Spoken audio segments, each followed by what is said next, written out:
Alrighty, welcome back, mathematicians. We are now on to section 3.8, derivatives of inverse functions and logarithms. So first, let's look at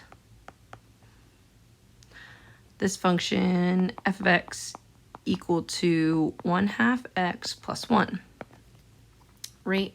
So to the side, I'm going to draw just a cute little picture of it. So we're going to intersect the graph at 1, and then up 1 over 2, so make a straight line.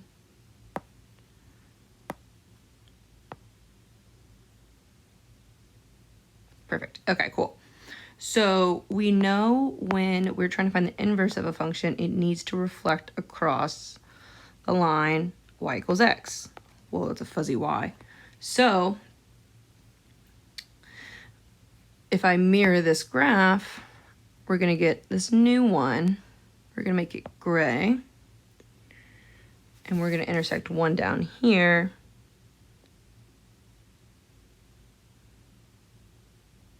And we're going to get someone that looks a little like this. So we'll call this one f inverse. And this black one's going to be, oopsies, there we go, f, right? That's just what we know from inverse functions in chapter 1. So I can find f inverse of x by switching x and y in my function and then solving for y. So I'm going to subtract 1. It's going to be 1/2 y, and then multiply each side by 2, so I get 2x minus 2 equals y. So we get that f inverse of x, it's a better way to say it, is 2x minus 2. That's that light gray line. Alrighty, so we've been talking about derivatives this whole time. So if we find the derivative of f of x, called f prime of x, we look at that, we know 1/2 x plus 1, well, that derivative is just going to be 1/2. And we're going to write the derivative of the inverse. So I'm going to write the inverse in parentheses and then that little dash for the derivative. And looking at that function, I know that it's 2. So we can clearly see right here that the reciprocal of 1/2 is 2. Remember, reciprocal is just 1 over that something.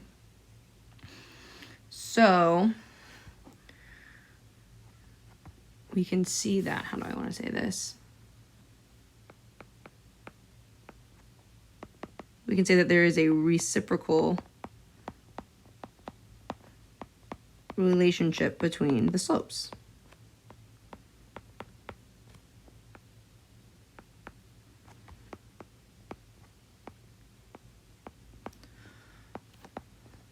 Well, that's cool.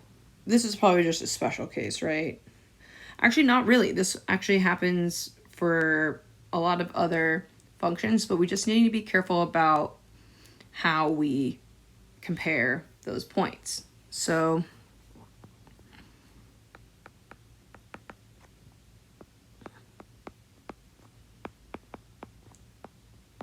because sometimes we don't always have a constant rate of change like we do for lines.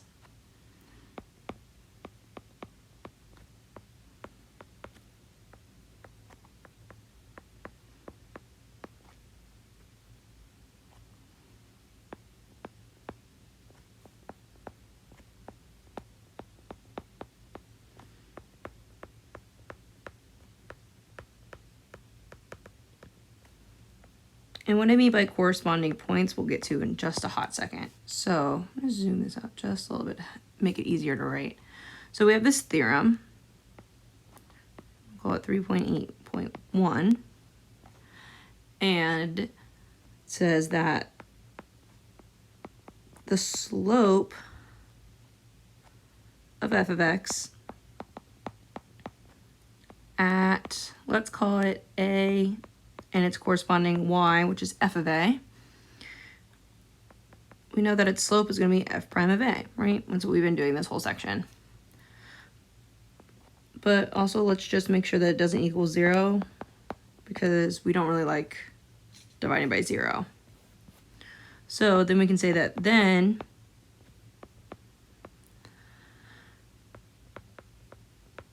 the slope of f inverse of x at what point do you think it is? We're going to switch f of a and a. So f of a is now in the x value and a is the y value. We know we're going to get a back out because that's how inverses work, right? So this slope is 1 over f prime of a. So we can let b equal, we do this just kind of to make it easier on ourselves. So we let b equal f of a, so that we can say the inverse of f's derivative at b is equal to 1 over f prime of a. Well, I know that a is equal to the inverse of when I put in b, right? So like if b equals f of a, that means that a equals f inverse of b. They are the same thing, those two statements. So 1 over f prime of a is going to equal f prime of f inverse of b. Alrighty? So what if f prime of a equals 0? Well, that means that f of x has a horizontal asymptote. So if f of x does have a horizontal asymptote,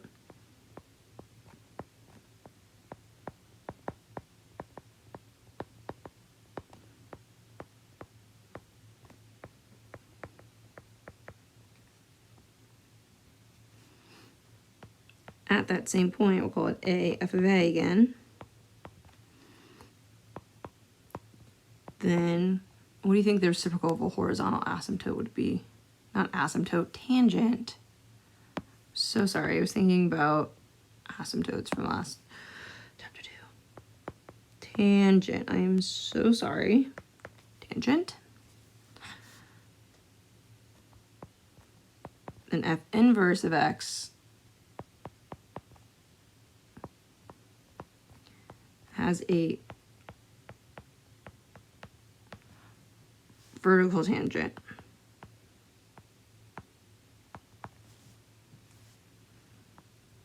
at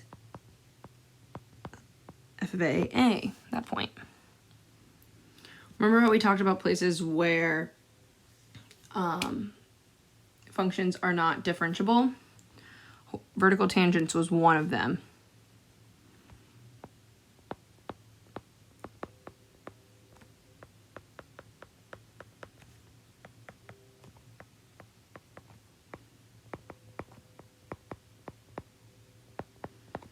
So we know that if there's a horizontal tangent of the original, the inverse function is not going to be differentiable at that point.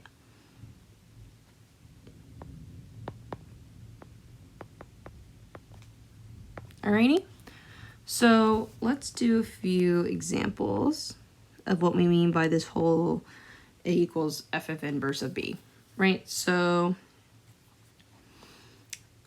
we're going to let f of x equal x squared for all x greater than 0.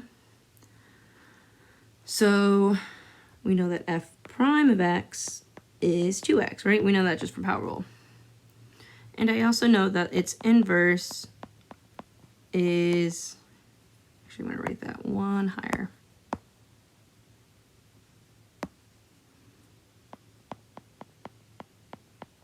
Is the square root of x. We also know that that derivative is 1 over 2 square root of x. Remember, this is kind of one of the ones that I told you you can do power rule with it, but it takes a little bit of time, so it's really quick to just remember that the square root of x is 1 over 2 root x. It's very useful.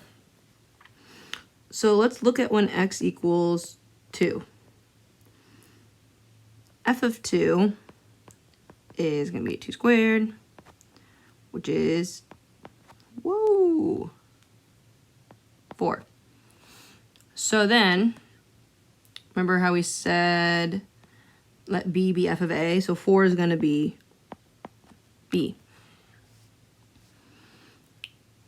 So now we want to show that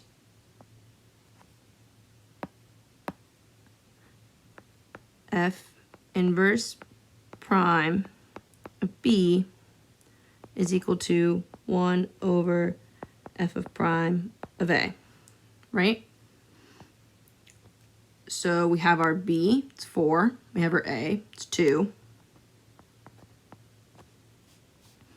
We have f inverse prime, and we also have f prime. So let's plug and jug. So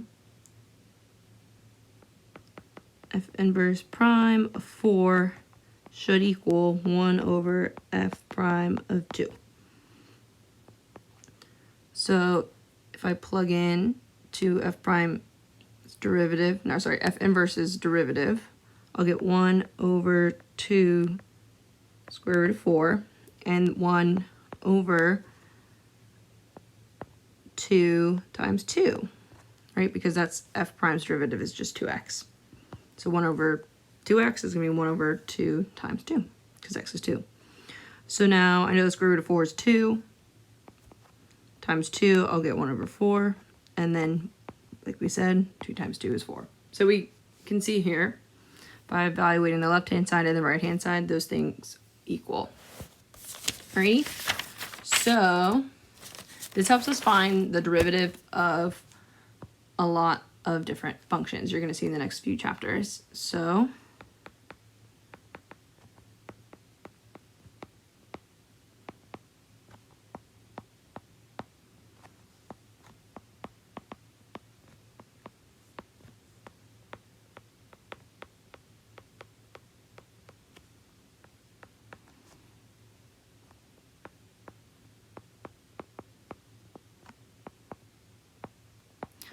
specifically the one we're going to look at today, or in this lecture, is ln of x. Alrighty? So we know that ln of x is the inverse of e to the x. So let's call f of x e to the x, and then f inverse of x is ln of x. Alrighty? So we have our handy dandy inverse derivative formula that we've been using for a little bit. It's going to be 1 over f prime. No, not f prime. Wait, yes, f prime, but I wrote f inverse. There we go. F inverse of x. So we're using x's here. If we scroll back and look at what we're using, both of these guys are b's. If we just put an x in, it's all the same. Alrighty, close my parentheses. So that means that ln of x's derivative is going to be 1 over, well, what's f prime? What's the derivative of e to the x? It's e to the x. So we're going to have e to the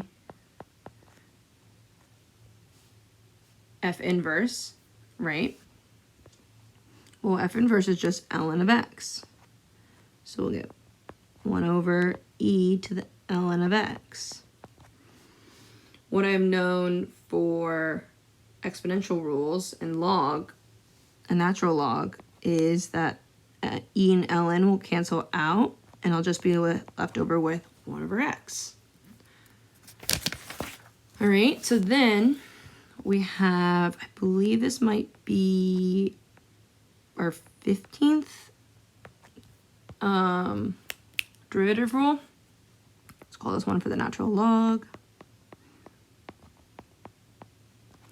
So that the derivative with respect to x of ln of u, remember how we said after chain rule all derivative definitions are going to have u's in them?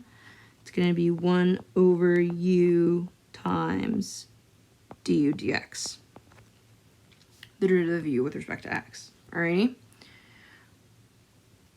So if we do a few examples.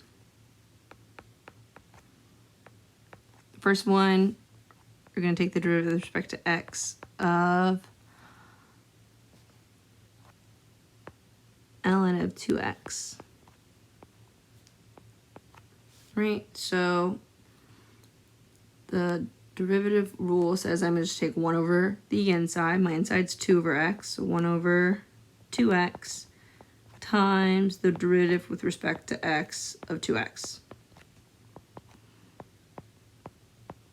Well, I know that's just 2. And actually, my 2's cancel out. And I'll just get 1 over x. This actually makes a lot of sense because remember, if things are multiplied on the inside, I can separate them by addition. So I would have ln of 2 plus ln of x. Ln of 2 is just a number, so its derivative is 0. Ln of x we know is 1 over x. And here we are. Really cool. So what if we couldn't do that? We have something like d dx of ln x squared plus 3. So that's going to equal 1 over the inside, which is x squared plus 3 times the inside's derivative, which I know is 2x by using power rule. I can combine those, make that a nice looking fraction, so then I get 2x over x squared plus 3. And we're done. Alrighty. So the next one we're going to use the fact that kind of the same thing that we did using e to the ln of x. So what if we didn't have e to the x, we had something like a to the x? Well, I can rewrite that as e to the ln of a to the x. Using log rules, I can write that as e to the x ln of a. All I did is just used a few logarithm rules and exponential rules that we learned in chapter 1, okay? So now what I'm going to do is I know how to take the derivative of this side. This is just e to something, and I know chain rule and I know that derivative. So I can take the derivative of both sides.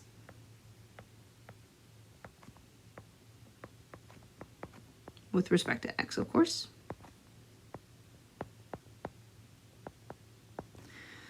So I know e to the something's derivative is e to that something times that something's derivative. So I'm still going to have e to the x ln of a times that derivative. Well, ln of a is just a number, so ln of a is just going to be a number times x. I can think about ln of a as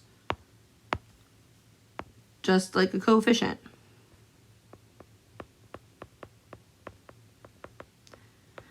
So when I take the derivative with respect to x, x will go away because it's to the first power. So I'm left with e to the x ln of a times ln of a. So then I can simplify. I remember how I said that e to the x ln a, I can rewrite that as a to the x, and then ln of a is just going to stay there. All right? So our next derivative rule.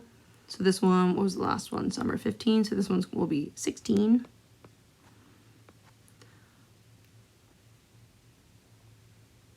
So we'll write dx of a to the u. Remember, we like to use u's now. That's going to be a to the u ln of a times du dx. If you look closely, e to the x still works with this. E is a number. Note that those all need to be positive. So if I did e here, I would get e to the u's derivative is e to the u ln of e du dx. Well, ln of e is just 1, and I get the original derivative rule for the natural exponent. So let's do a few more examples.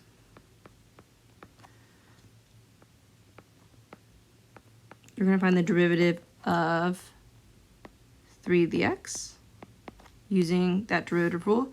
So I'll have 3 to the x still, ln of 3 times the derivative of x, which is just 1. Not too bad. What about if I have 3 to the negative x? That's still going to be 3 to the negative x, ln of 3 times a negative 1. Okay? I can't make that negative 1 go to that 3 because negative 1 is raised to the first power where that 3 is raised to negative x. I can't combine them. They don't have the same exponent and they don't have the same base. So that we're just going to leave it like this. We're happy with that answer, just like we're happy with this one. So C is going to be the derivative with respect to x of 3 to the sine of x. So we're still going to have 3 to the sine x,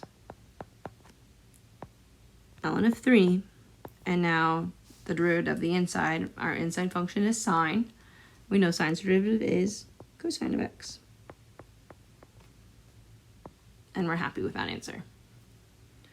Alrighty. So you might have learned what's called the change of base formula.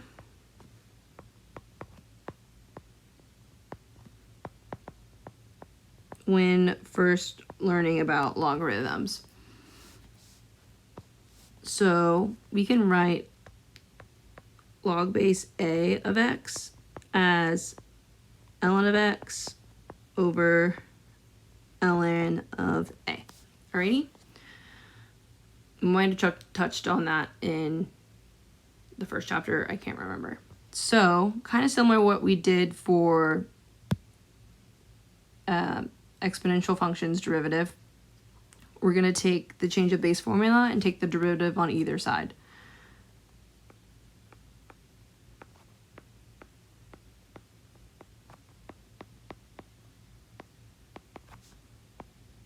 Remember ln of a, since a is a number, also greater than 0, then we can treat it just as if it was like 2 or 3 or something, just a normal number. The reason that a needs to be greater than 0 is because you cannot put a negative into ln or any log, okay?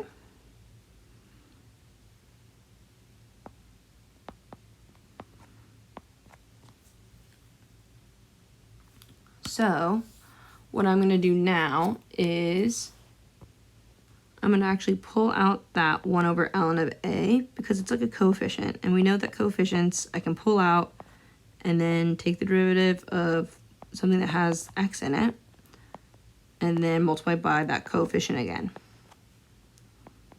Right? So we just learned that the derivative of ln of x is ln of x. So I get 1 over ln of a times 1 over x.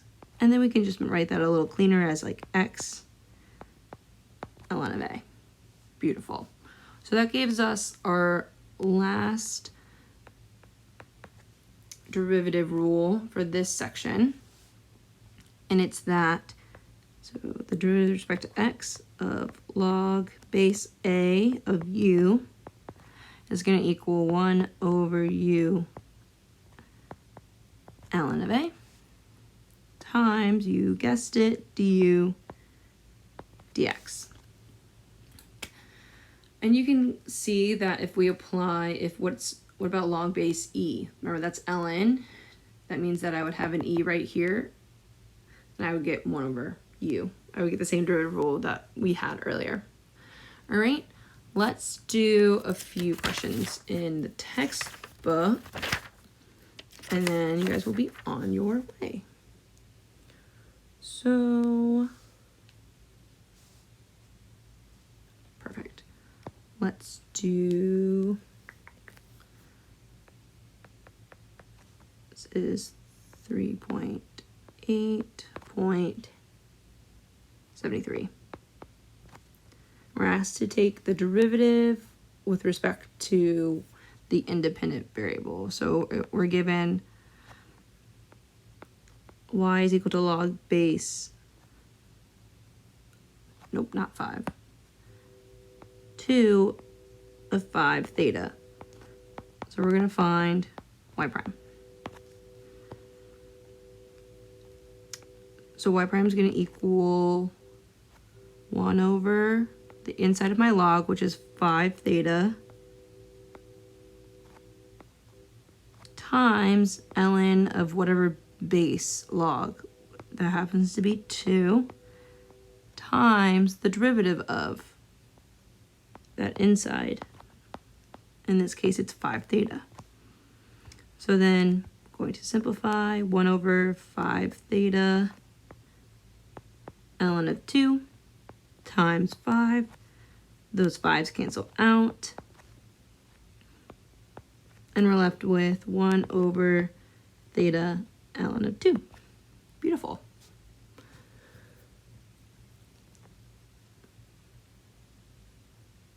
Let's do one more.